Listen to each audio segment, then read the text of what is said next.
3টি গাড়ি, জমি, বাগান বাড়ি সব বাজেয়াপ্তের নির্দেশ। মুজিব পরিবারের 6 জন মোট 60 কাঠা জমি অনৈতিকভাবে পেয়েছেন বলে দাবি করা হয়। আসসালামু আলাইকুম, আমন্ত্রণ জানাচ্ছি বিডিটিউব ইনফোটেনমেন্টের আজকের আয়োজনে।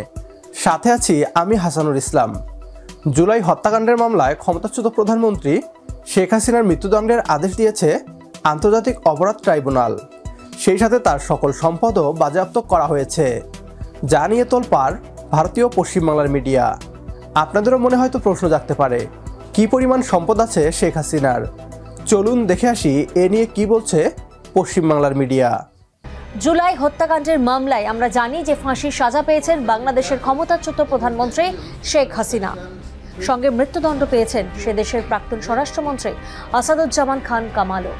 বাংলাদেশের আন্তর্জাতিক অপরাধ ট্রাইব্যুনাল তাদের সমস্ত সম্পত্তি বাজেয়াপ্ত করার নির্দেশ দিয়েছে।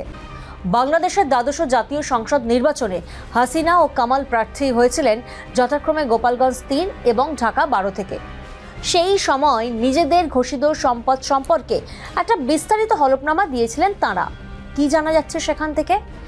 নিজের নামে মোট 4,34,00,00,000 টাকার স্থাবর এবং অস্থাবর সম্পত্তি দেখিয়েছিলেন আওয়ামী লীগ নেত্রী।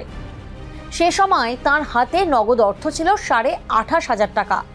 ব্যাংক ও বিভিন্ন আর্থিক প্রতিষ্ঠানে জমা ছিল প্রায় 2,39,00,000 টাকা। এছাড়া 25 লক্ষ টাকার সঞ্চয় এবং 55 লক্ষ টাকার স্থায়ী আমানত ছিল মুজিব কন্যা। হলফনামা অনুযায়ী হাসিনার 3টি গাড়ি রয়েছে, এর মধ্যে একটি উপহারে পাওয়া। বাকি দুটির দাম 47.5 লক্ষ টাকার কাছাকাছি। রয়েছে 13,25,000 টাকার সোনা এবং অন্যান্য বহুমূল্য ধাতুর গহনা। আর কি রয়েছে? আর রয়েছে প্রায় 7.5 লাখ টাকার আসবাবপত্র। টুঙ্গিপাড়া, গোপালগঞ্জ, গাজীপুর, রংপুরে হাসিনাদের মোট 15 বিঘারও বেশি অর্থাৎ 15.3 বিঘা কৃষি জমি রয়েছে।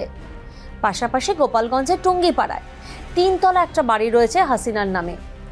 গাজীপুরের অদূরে মৌচাকে সেখানে 9 বিঘা জমির উপর রয়েছে একটা ছিমছাম বাগান বাড়ি। তার মালিকানা অবশ্য রয়েছে হাসিনা ও তার বোন শেখ রেহানা এবং তাদের সন্তানদের নামে। এছাড়া আর কি রয়েছে? ঢাকার পূর্বাচলে হাসিনার নামে একটি 35 লাখি জমি রয়েছে। হাসিনার বিরুদ্ধে অভিযোগ, তিনি বাংলাদেশের প্রধানমন্ত্রী থাকাকালীন তার পুত্র, কন্যা, বোন এবং বোনের সন্তানদের প্রত্যেকের নামে পূর্বাচলে 10 কাঠা করে প্লট অধিগ্রহণ করেছিলেন। অর্থাৎ সব মিলিয়ে মুজিব পরিবারের 6 জন মোট 60 কাঠা জমি অনৈতিকভাবে পেয়েছেন বলে দাবি করা হয়। তিনি নিজের নামে থাকা মোট জমির পরিমাণ দেখিয়েছিলেন 6.5 একর। অথচ অভিযোগ কি, সেই সময়ে 28 একরেরও বেশি স্থাবর সম্পত্তি ছিল তার নামে। প্রিয় দর্শক, শেখ হাসিনার নামে যে অভিযোগ তা কতটুকু সঠিক বলে আপনি মনে করেন? কমেন্ট বক্সে জানিয়ে দিন আপনার গুরুত্বপূর্ণ মতামত। সেই সাথে যদি ভিডিও ভালো লাগে তাহলে একটি লাইক দিন আর শেয়ার করে দেখার সুযোগ করে দিন আপনার বন্ধুদের। তো দেখা হচ্ছে পরের ভিডিওতে। সে পর্যন্ত সবাই ভালো থাকবেন, সুস্থ থাকবেন আর বিডিটিউব ইনফোটেনমেন্টের সাথেই থাকবেন। আল্লাহ হাফেজ।